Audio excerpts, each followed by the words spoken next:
Hid for a few weeks before it came to me. I had to choose my heart, heal and get free. She said life's easy, pain comes with living. Surround myself with everything God's given. It's time to change my routine, create a new scene that feels like an unreachable dream.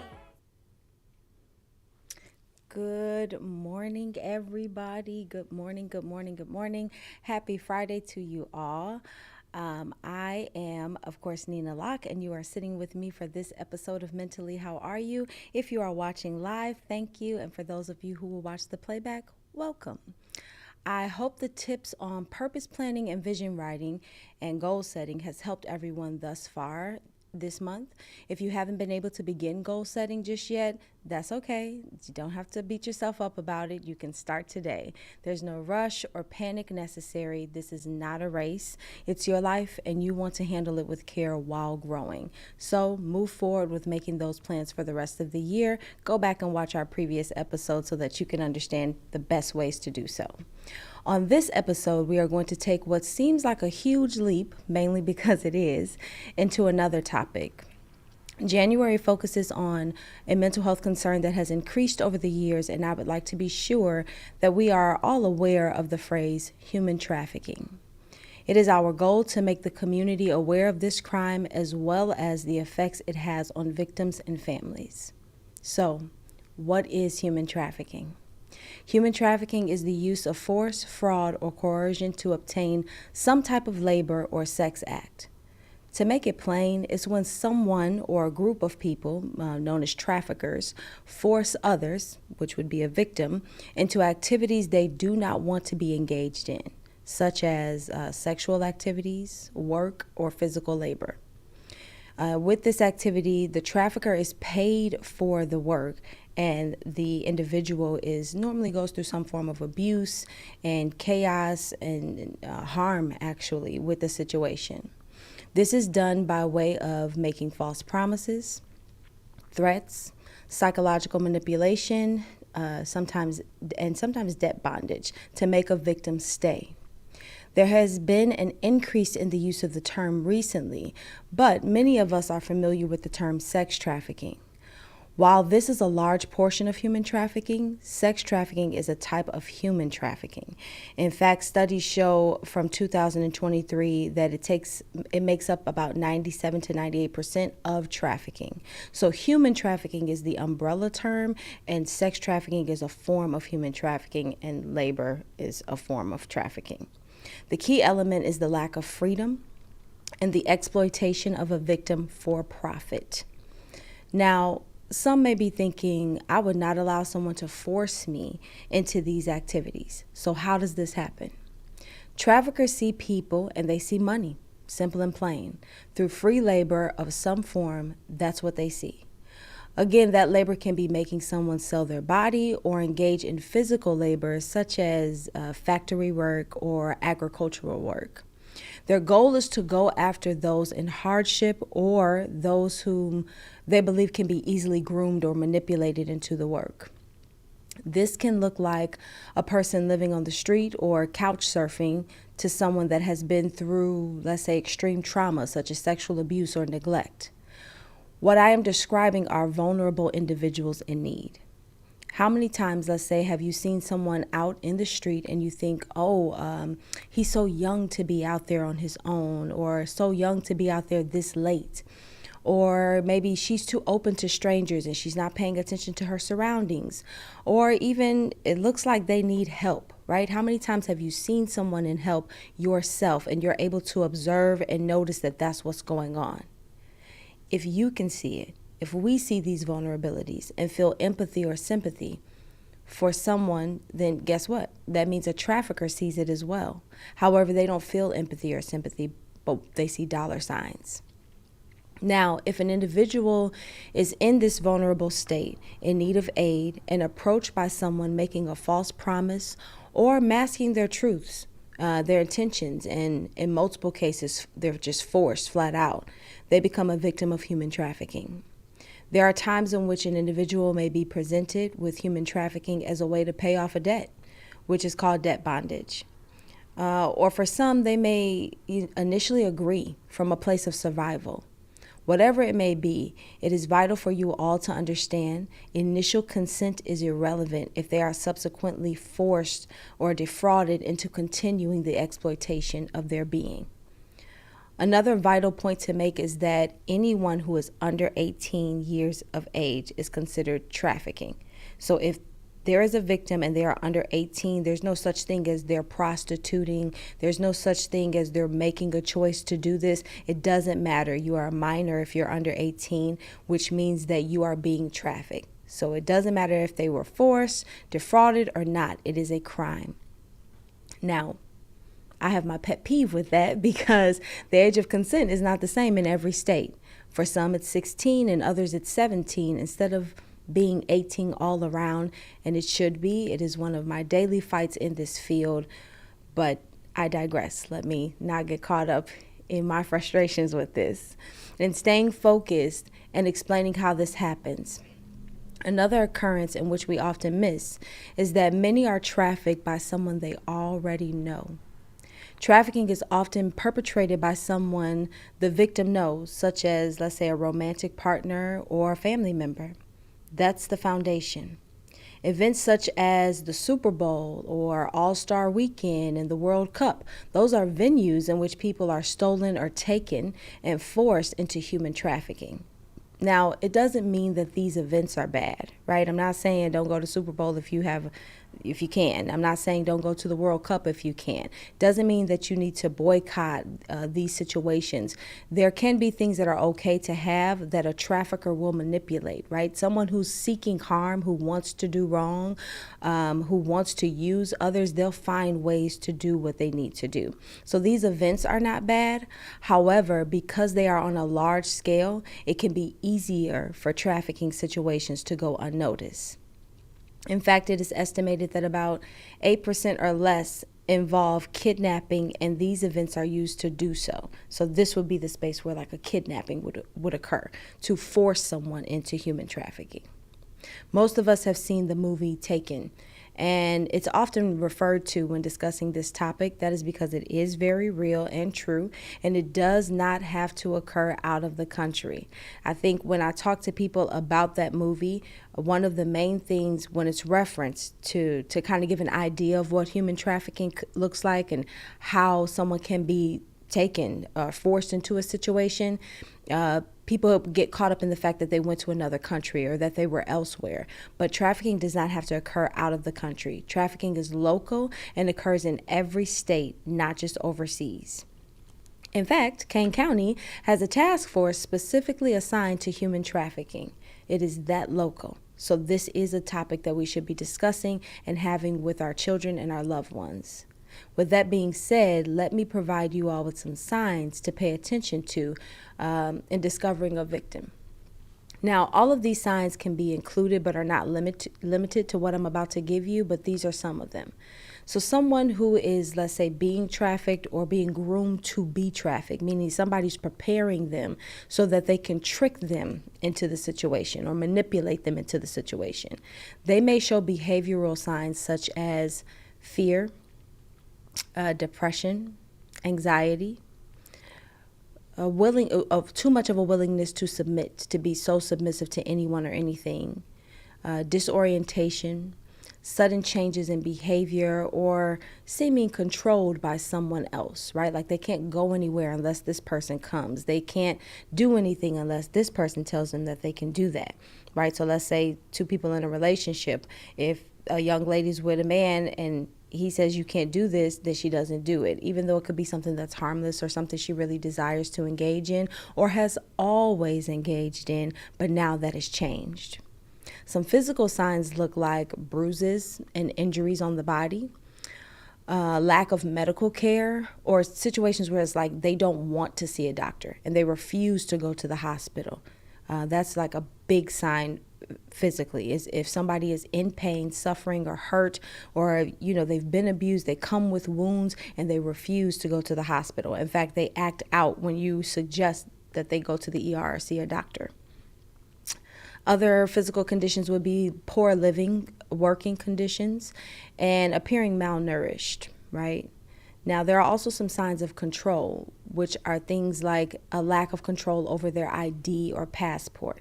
So their actual belongings, they don't have control over. Or if you ask about their ID, or you go somewhere with them and they need to show their ID, but they don't have it on them because somebody else is carrying it, right? Not being paid at all, and going always without, even though they're saying they have a job. Being pressured to stay somewhere where they don't want to stay, or working very long hours in dangerous conditions. These signs may match someone you know or seem broad, and that is because they are. You can never be too sure. That is why it's important to educate ourselves, have these discussions with loved ones, family, and friends, and most of all, let nothing fly under your radar. If you see something, then say something. Now, I do want to take this moment briefly to just explain to you all, this is a work that I'm heavily involved in. Human trafficking is one of the reasons I got into the field. That was because of trauma victims being a perfect target for traffickers. So this is near and dear to my heart. And whenever I speak to people about this subject, I always like to highlight monitoring your children and your young adults that you have, right? So our college students, our high school students, and itty bitty kiddos too, all the way down, right? This is two things I like to point out is that open communication is very necessary. To any college student, young adult, high schooler that's watching, when you have parents that are consistently asking, well, where are you going to go? Or who's it going to be with? Who all will be there? How are you getting there? How are you getting back home? How long are you going to stay out? When they want these details, this is necessary because this can mean the difference between life and death for you. A parent should always, and parents who don't ask those questions, no judgment, but I'm going to need you to get on top of it. Because we should know where our children are at all times.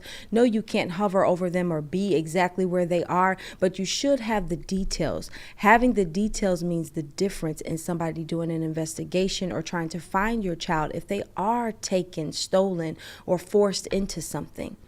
So we should be very aware of where our children are going and who they hang out with and what's going on. Something that I can give as an example is something as simple as I've worked with an individual before who had a friend that was being trafficked already. But that friend's job was to gather other friends to come into the trafficker's hands.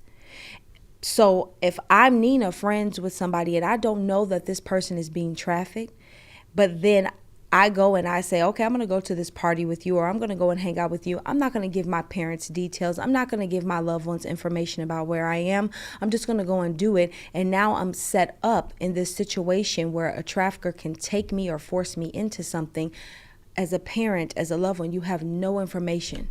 You don't know what's going on. And at this point, everybody's hip to the game, so they turn off locations and cell phones.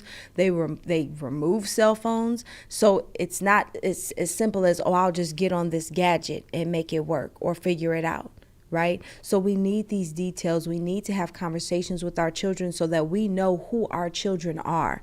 Like, you need to know their personality currently so that you can know, oh, yeah, I know she was telling a lie. Or I know my child, she wouldn't do that, so that doesn't make sense for her makeup, which means something is wrong. Or I know my son, he wouldn't get into this or that. We talk very heavily about his likes, dislikes, and what he's concerned about. This is not something that matches him. So that's a clue that something is wrong.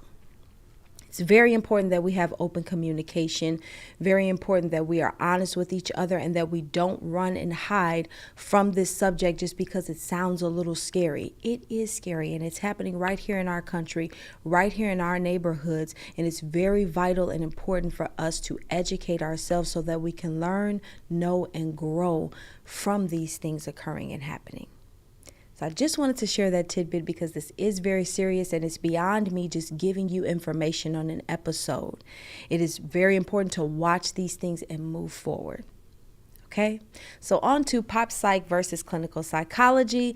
The following are some misconceptions people have about human trafficking. Number one, I've heard human trafficking victims are only foreign-born poor people. Human trafficking victims can be any age, race, gender, or nationality. They may come from any socioeconomic group.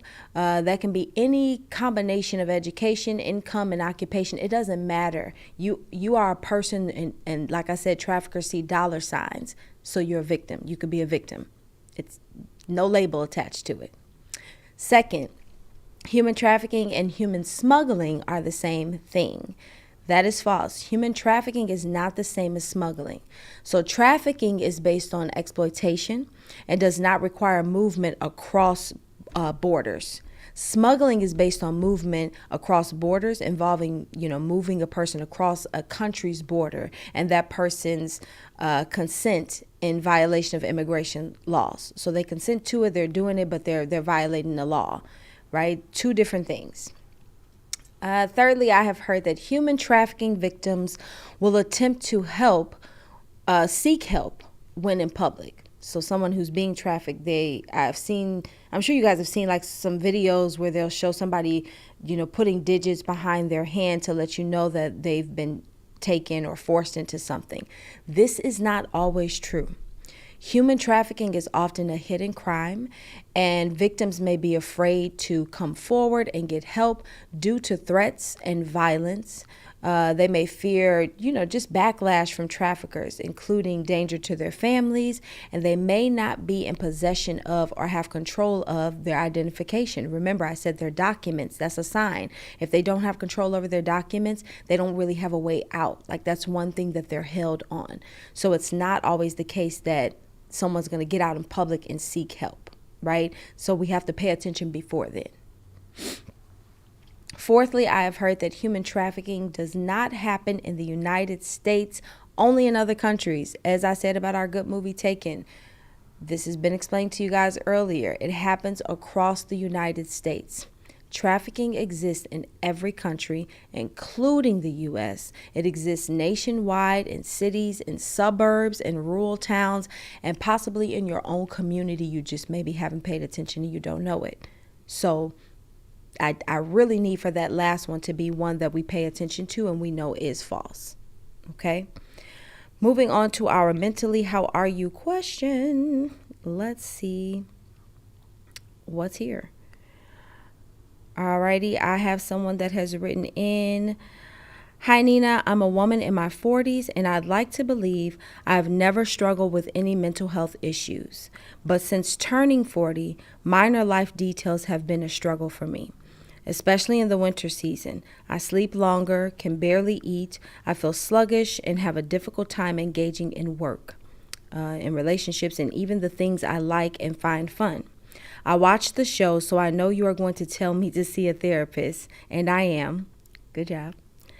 I would just like some tips while I wait on the appointment date. Fair.